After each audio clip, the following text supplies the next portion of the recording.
Hi, good morning. Happy Sunday everyone. Ngayon, nandito ako sa Kapitol ng Bayombong, Nueva Vizcaya. Galing sa simbahan, nakipagsimba. Kaya dumaan lang ako dito.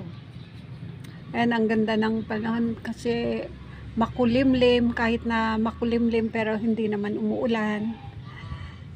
Kaya masarap umupo dito. Yan sa gilid. Yan yung may Dito ako sa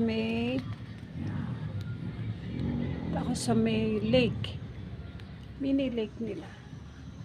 Boating lake noon. May mga tao naman dito.